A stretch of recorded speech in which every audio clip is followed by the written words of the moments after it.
کہ 2003 کے اندر ایک سیز فائر معاہدہ ہوا تھا، اس کے بعد ہم نے دیکھا کہ لائن آف کنٹرول اور ورکنگ باؤنڈری کے اوپر بار بار ہندوستان جو ہے وہ جارحیت کرتا رہا، لیکن 2020 کے بعد کیا واقعی یہاں پہ کوئی اس طریقے سے لائن آف کنٹرول یا ورکنگ باؤنڈری کی اب خلاف ورزی نہیں ہوتی؟ جی ایسا ہی ہے، 2020 کے بعد سے ابھی تک سیز فائر وائلیشنز نہیں ہوئی انڈیا کی طرف سے کوئی بھی میجر.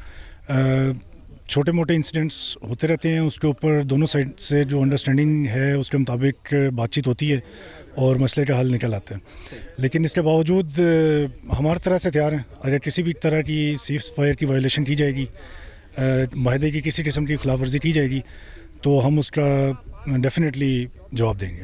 ہم عموماً سنتے ہیں کہ ہندوستان جو ہے وہ مارٹر گولوں کا بھی استعمال کرتا ہے، پھر کہا جاتا ہے کہ درمیانی اور بھاری اسلحے کا استعمال کیا گیا، تو وہاں سے جو جارحیت ہوتی ہے اس کے اندر کس طرح کا اسلحہ استعمال کیا جاتا ہے اور پاکستان کس حد تک ان کو ایک سخت رد عمل دیتا ہے؟ دیکھیں جی، جب سیز فائر وائلیشن ہوتی ہے اس ٹائم تو ہر قسم کے ہتھیار کا استعمال انڈیا کرتا ہے. فرق یہ ہے انڈیا کی طرف سے اور ہماری طرف سے جواب میں کہ وہ سول آبادی کا کوئی خیال نہیں رکھتے، بلکہ الٹا انگیج کرنے کی کوشش کرتے ہیں. جبکہ ہم نے جب بھی اس کا جواب دیتے ہیں، ملٹری انسٹالیشنز یا پوسٹس یا فوجی جو ہمارے ٹارگیٹس ہوتے ہیں اس کے علاوہ ہم کسی بھی صورت میں سویلین آبادی کو ٹارگیٹ نہیں کر سکتے، کیونکہ اس سائڈ پہ بھی ہمارے اپنے کشمیری بھائی ہیں اور اس سائڈ پہ بھی ہمارے اپنے کشمیری بھائی ہیں، تو کولیٹرل ڈیمیج کا ہم کسی بھی صورت میں برداشت نہیں کر سکتے. صحیح. ہم نے دیکھا کہ لائن آف کنٹرول کے اوپر جو فارورڈ پوسٹیں ہمیں نظر آ رہی ہیں، اس کے ساتھ ہی تھوڑے سے فاصلے کے اوپر ہمیں سویلین آبادی بھی نظر آتی ہے.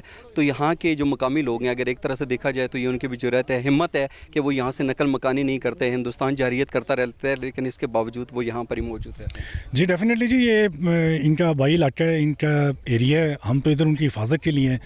ہماری ڈیوٹی ہے کہ ہم ان کو ایسا ماحول دیں کہ وہ اپنے آپ کو غیر محفوظ کسی صورت میں محسوس نہ کریں، اور ہمارا ان کے ساتھ بہت کلوز ایک ریلیشن ہے، ایک رابطہ ہے جو مسلسل رہتا ہے، اور ہم ان کی ہر طرح سے مدد اور حفاظت کو یقینی بناتے ہیں.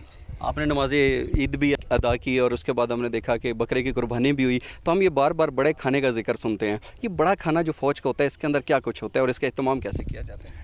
جی اس میں نارمل کھانے اور بڑے کھانے میں فرق یہ ہوتا ہے کہ بڑے کھانے میں ذرا سارے مل جل کے اکٹھے کھاتے ہیں، اس میں آفیسرز بھی ہوتے ہیں، جوان بھی ہوتے ہیں. باقی مینیو میں کوئی خاص فرق نہیں ہوتا، آپ خود دیکھ لیں گے، وہی فوج کا سادہ خوراک جو راشن کے مطابق ملتا ہے، اسکیل کے مطابق، اسی کے مطابق وہ کھانا تیار کیا جاتا ہے. مینیو میں وہ بڑا نہیں ہوتا، تعداد میں لوگوں کی تعداد کے لحاظ سے وہ بڑا ہوتا ہے.